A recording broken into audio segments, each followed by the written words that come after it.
Hey, so I've been walking for quite a while now, deliberating whether to do this video or not, because it's a little bit of a funny one, a little bit of a sensitive one, and it covers two things really. The first one is fear, and the second one is a web of support, which might sound a bit abstract, but bear with me. And I think the thing is, when it comes down to it, every single one of us has fear in some way, shape or form to do with our health, our fitness and well-being.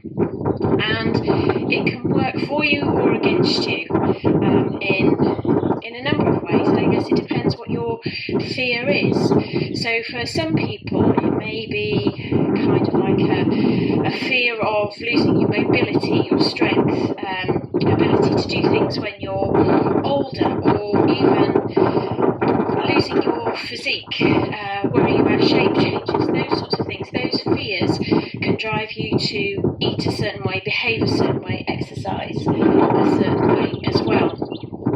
But equally, fear can work against you in another way. So perhaps you know for your health that you need to move more, that perhaps you need to eat differently or follow different behaviours, but something's just stopping you from either actually starting it or sticking to it when you get going. And maybe that's like a fear of restriction, on being the odd one out on social occasions, or just a fear that you might not be able to do it. But again, that fear shapes your behaviour, and as it shapes your behaviour, however it works, it affects your well-being, because one, you know you're not doing what's in your best interest, so your health's sort of affected by the fact that you're not doing whatever it is you need to be doing, but also you've got that kind of mental pressure in a way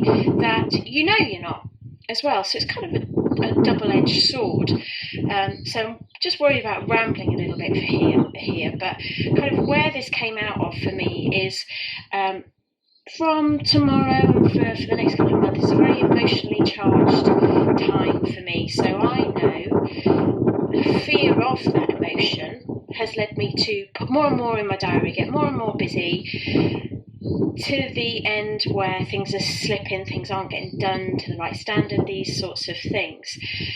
Because I know my fear, really, when I think about it, and identifying what your fear actually is can be really quite tricky. But I think for me it's that fear of being vulnerable, of people knowing that I'm vulnerable. So you might be thinking, why the hell are you saying it on video? Which is a very good question, actually, and probably why it's taken me so long to do this. But I think the reason why I'm doing it is that for me is facing my fear and saying, yeah, look, I realise that I've been doing everything wrong. I've been doing for the last couple of weeks everything that I advise people not to do, because that's been my way of trying to cope with, or actually bury, these emotions that are now bubbling beneath the surface. And so this is where the web of support comes in as well. Those friends and family around you that know you, the ones that can say, something's not quite right here, or, it's very easy when somebody says, are you okay? You go, yeah, I'm fine. You need those people around you that say, you're not fine at the minute, you need to do this, or you need to stop doing that, or let me help you do this or that, because that's what can make you actually take stock, to make you think about what you're doing, not doing, whichever way it works for you, and help you to make the decision. And only you can ever make a decision about what you do with your fear, because if you haven't made the decision yourself for yourself, again, it's not going to be something that you stick to. So just have a think about what your underlying fear may be. What is it that's making you feel vulnerable? Is it that you're going to lose control if you let the diet slip, or you don't get to the gym at a certain time? Is it that you're worried that going to the gym is just going to be too hard or too embarrassing, and that you don't want to give up your glass of wine or your cake or whatever it is? And once you can sort of hone down, identify, and maybe way deeper than that, then you can start to face it. And the big thing here is you don't ever have to face it on your own. That's that's where your web of support comes in. You've got friends and family.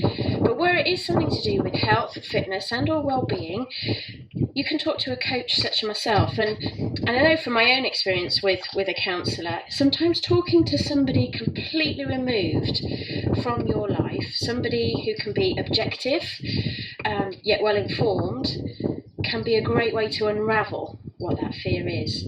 And once you can unravel it or start facing it, it's not such a big fear anymore. It's then a project to work through at your own pace when you're ready, at whatever stage you get to. But at least that mental element of what's stopping you is no longer a full stop. It might be a pause now and again, but there's definitely a play button in there that can help you move along that journey and start to feel bigger, stronger, more confident, more energized. So have a think. What's your fear? And is fear bad? I guess that depends. It depends on whether you're letting it help you to work towards something, or whether you're letting it stop you from achieving something. I'd love to hear what you think, so do get in touch with any questions or anything you'd like to say. Speak to you again soon. Bye for now.